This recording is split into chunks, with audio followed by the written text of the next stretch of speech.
morning class. Today we will solve the questions related to the trade payable turnover ratio. ठीक है, आज हम सीखेंगे कि ट्रेड पेबल टर्नओवर रेशियो और उसका एवरेज पेमेंट पीरियड निकालने के लिए क्या करना रहेगा। तो सबसे पहले जैसे हमने ट्रेड रिसीवेबल पढ़ा था, सेम वे में हमको ट्रेड पेबल्स पे भी वैसे ही काम करना है। ठीक है, आप जब ट्रेड रिसीवेबल करते थे तो आप नेट क्रेडिट सेल्स करते थे, राइट। तो अभी आपको बहुत इजी फॉर्मूला है, सिंपली एक छोटा सा चेंज करना है। ट्रेड पेबल टर्नओवर रेशियो निकालने के लिए आपको क्या करना होगा, आपको अपनी क्रेडिट परचेजेस को रखना है। ठीक है, क्रेडिट परचेजेस को रखिए और डिवाइड करना है आपको एवरेज ट्रेड पेबल के साथ, क्योंकि ट्रेड पेबल टर्नओवर रेशियो में ट्रेड पेबल्स क्या होते हैं, ट्रेड पेबल्स ये बताते हैं कि हमने अपने क्रेडिट सप्लायर से कितनी परचेजेस करी हैं एक्चुअली। ओके, और ट्रेड रिसीवेबल क्या बताता है, हमने जितनी सेल करी है अपने डेटर्स को, तो हमें टाइम कितना लगेगा उनसे पेमेंट लेने के लिए। ठीक, तो आपको यहाँ पर क्रेडिट परचेजेस रखना होगा क्योंकि आपने परचेज किया and you have to make the payment to your credit suppliers. और एवरेज ट्रेड पेबल्स के लिए आपको क्या करना है, अगर कोई आपकी ओपनिंग ट्रेड पेबल्स दी हुई हैं तो आप उसको रखेंगे, क्लोजिंग ट्रेड पेबल्स दी उसको रखेंगे और डिवाइडेड बाय 2 करेंगे। लेकिन हाँ, एक बात का बहुत ध्यान रखना है, ट्रेड पेबल्स में 2 चीज़ें इंक्लूड होती हैं। एक आपका इसके अंदर आता है क्रेडिटर्स, ठीक है, और एक आपका आता है ट्रेड्स पेबल। तो अगर ये दोनों नाम आपको कहीं भी दिखते हैं, ट्रेड पेबल्स और आपका क्रेडिटर्स, तो आपको यही मानना है कि आपको एवरेज ट्रेड पेबल्स में उसको कंसीडर करना है। तो चलिए सबसे पहले क्वेश्चन नंबर 80 देखते हैं।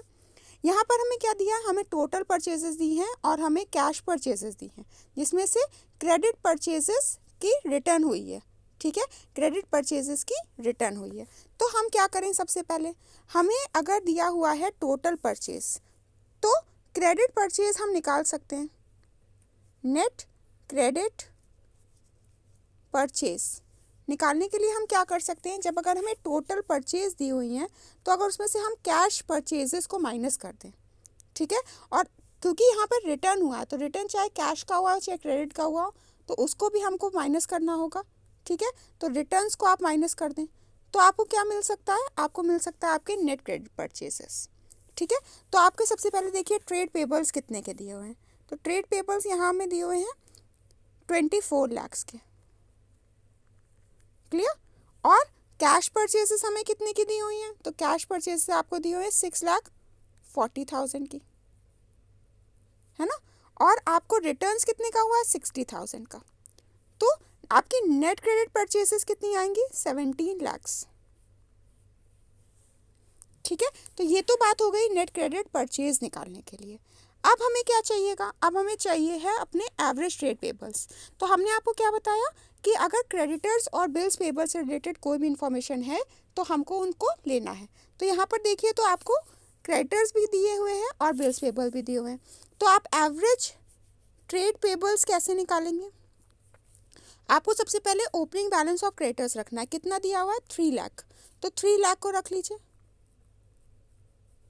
प्लस, ठीक है, आपको ओपनिंग बिल्स पेबल कितना दिया हुआ है, 20,000, तो 20,000 को भी रख लीजिए।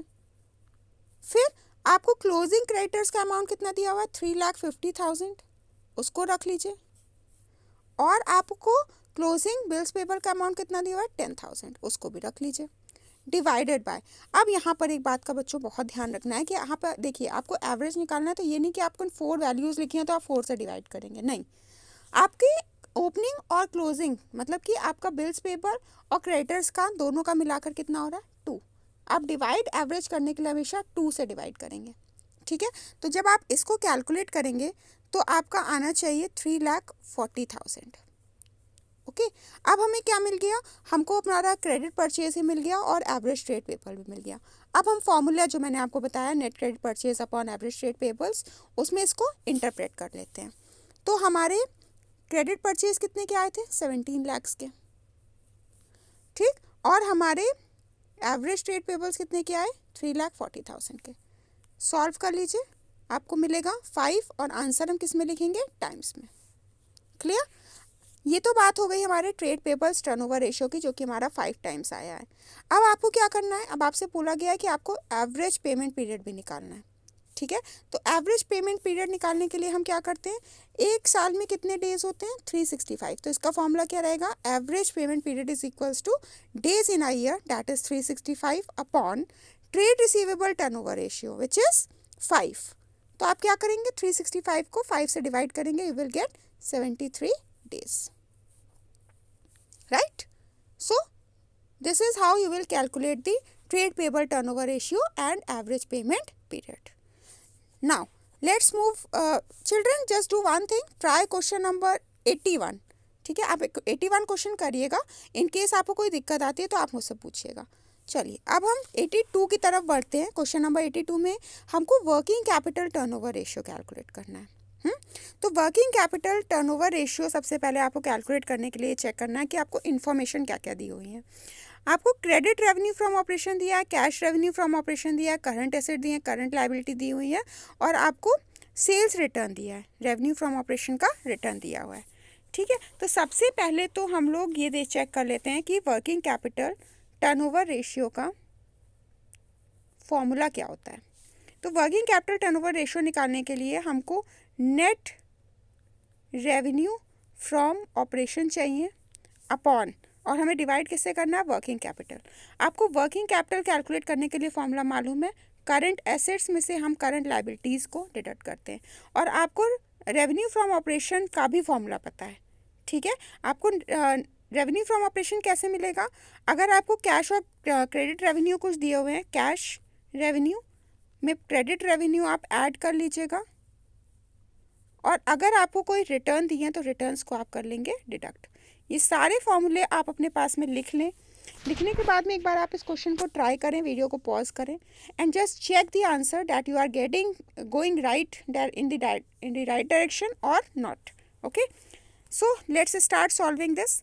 सबसे पहले हम क्या करते हैं, हम अपने नेट रेवेन्यू फ्रॉम ऑपरेशंस को कैलकुलेट कर लेते हैं।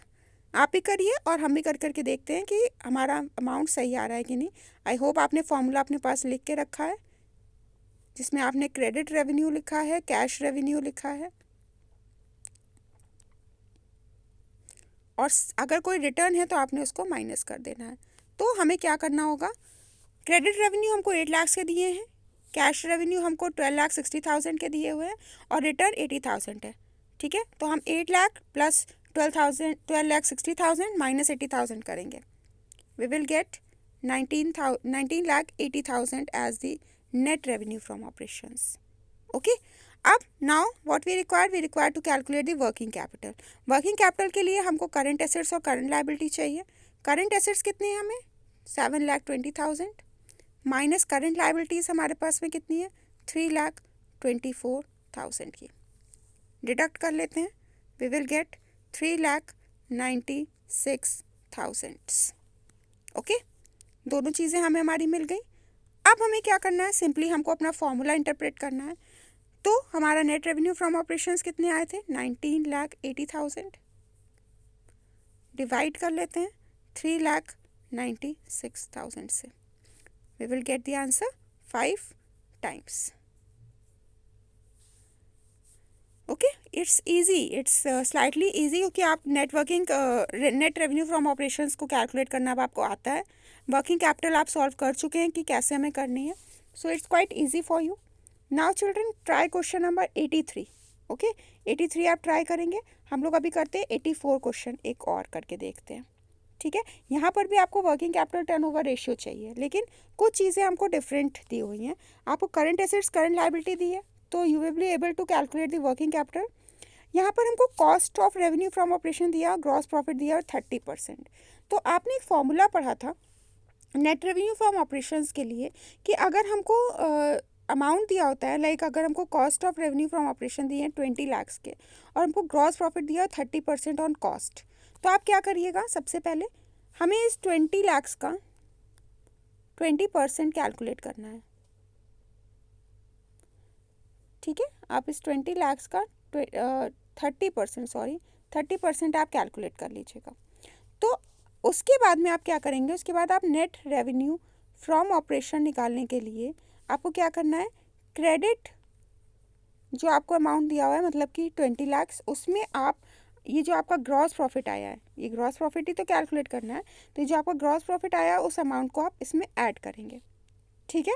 तो एक बार अपने आप से कैलकुलेशन करिए, you will get 26 lakhs as the net revenue from operations, right. Then हम वर्किंग कैपिटल निकाल लेते हैं। वर्किंग कैपिटल के लिए एसेट्स हमको दिए हुए हैं 8,60,000 के, और हमको लाइबिलिटीज़ दिए हुए हैं 3,40,000 के। दोनों को डिडक्ट कर लेते हैं, वी विल गेट 5,20,000। ओके, अब क्या करना है, सिंपली हमको अपने इसको फॉर्मूले में इंटरप्रेट करना है। तो 26 lakhs हमारे ये आए थे नेट रेवेन्यू फ्रॉम ऑपरेशंस, और हमें मिला कितना, 5,20,000 इसका। Okay, so the answer will be 5 times again, ठीक है। क्लियर हो गया होगा आपको, आई थिंक। अब आप एक क्वेश्चन और अपने आप से वापस से करके देखेंगे, सेम क्वेश्चन है, 85 आपको करना है। अगर आपको कोई भी टाइप की प्रॉब्लम आती है, then you are free to ask me in your doubt clearing session.